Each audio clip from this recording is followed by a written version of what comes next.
예, 윤석열 전 대통령을 향해서 김계리 변호사 개몽됐다. 아시죠? 예, 김계리 변호사가 윤 전 대통령 돈 한 푼 없다. 그러면서 영치금 좀 넣어달라라고 하면서 계좌를 공개했습니다. 먼저 김계리 변호사의 과거 모습부터 확인하시죠. 저는 14개월 딸아이를 둔 아기 엄마입니다. 임신과 출산과 육아를 하느라 몰랐던 민주당이 저지른 폐악을 확인하고 아이와 함께 하려고 비워둔 시간을 나누어 이 사건에 뛰어들게 되었습니다. 저는 계몽되었습니다. 선고가 나게 되면 그 결과가 이제 인용이든 기각이든 엄청 많이 울 줄 알았어요. 이제 화장실에 가서 휴지를 엄청 많이 챙겨왔거든요. 그리고 이제 선고를 쭉 들으면서 이 헌법재판소가 헌법과 법이 섰구나, 미쳤구나라고 생각이 들었고, 그래서 눈물도 안 나더라고요. 예, 김계리 변호사가 윤 전 대통령이 돈 한 푼 없이 교도소에 들어갔다, 구치소에 아무것도 못 사고 있다.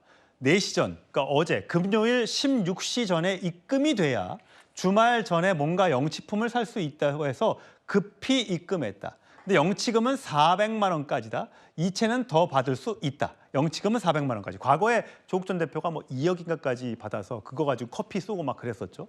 자, 그렇다면 돈 한 푼 없이 들어갔다. 윤석열 전 대통령의 재산이 어떻게 되길래 이런 말을 했을까요?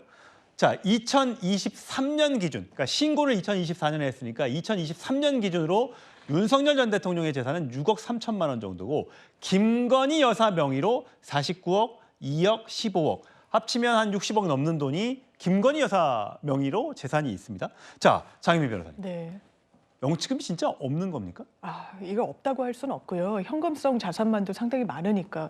근데 이례적인 게 보통 이제 정치인이 구속 수감이 되면 팬들이나 어떤 지지층들이 영치금을 자발적으로 모아주는 경우도 있는데 변호인이 그것을 좀 홍보하고 계좌를 공개하는 건 대단히 이례적입니다. 지금도 들으셨겠지만 변호인은 사건에 집중하는 게 그게 본인이 담당하고 있는 사건의 의뢰인에게 최선이기 때문이에요. 그런데 이 변호사가 과연 그런 식으로 접근하고 있는지 저 개인적으로는 좀 의문입니다.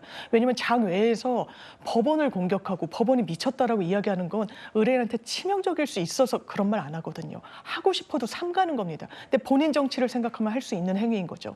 그러니까 어떻게 보면 윤석열 전 대통령의 편승해서 윤석열 전 대통령의 어떻게 보면 사실상 남아있지도 않은 그 허명에 같이 올라타서 본인 정치를 도모하는 게 아닌가, 그런 점에서는 좀 좋지 않게 보이고 많은 분들도 비판하시지 않나 이런 생각이 듭니다. 예, 정혁진 변호사님. 뭐 영치금도 영치금이고 지금 윤석열 전 대통령 지지자들 중에서는 이 무더운 더위에 선풍기 하나 달랑 있는 독방에 수감돼 있는 윤석열 전 대통령 뭔가 이거 인권 탄압 아니, 인권 침해 아니냐라고 주장하면서 구치소 내에 계속 민원 전화를 넣고 있다고 하고요. 아까 김계리 변호사가 또 뭐 이야기한 것은 저렇게 윤 대통령에게 치료와 에어컨을 제공하라. 지금 윤 전 대통령이 뭐 당뇨와 이 안압 등등 이 눈병 질환으로 인해서 뭔가 치료를 받아야 되는데 나오지 못하고 있다. 그래서 그 치료권을 보장해 줘야 한다라는 얘기도 계속하고 있습니다.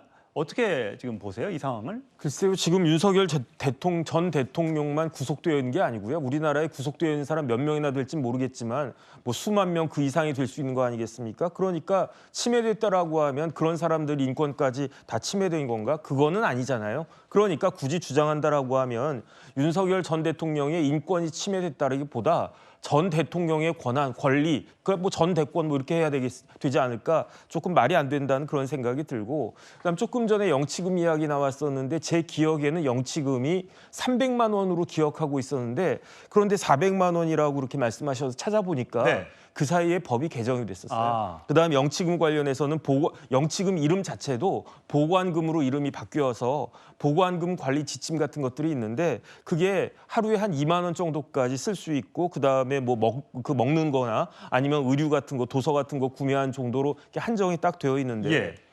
제가 옛날에 그 조국 전 대표 관련해가지고 특히 정경심 교수 관련해가지고 사람들이 영치금을 그때 영치금을 엄청나게 막 보내준다. 네. 그래서 제가 그때 궁금해가지고 조국 전 대표 재산이 얼마나 되나 봤더니 그때 이제 뭐 국회의원 선거 뭐 출마하고 그럴 때 밝힌 게 50억이 훨씬 넘었단 말이에요. 그러니까 50억이 훨씬 넘는 사람이 대한민국에서 1% 안에 드는 자산가 아니겠습니까? 그런 분에 대해서 뭐 영치금을 갖다가 이렇게 모으는 게 과연 적절한가 그런 생각이 들었는데 그런데 전 진짜 이해가 되지가 않는 게 윤석열 전 대통령 그 재산이 한 75억 정도 된단 말이에요. 기본 예. 6가지 합쳐가지고.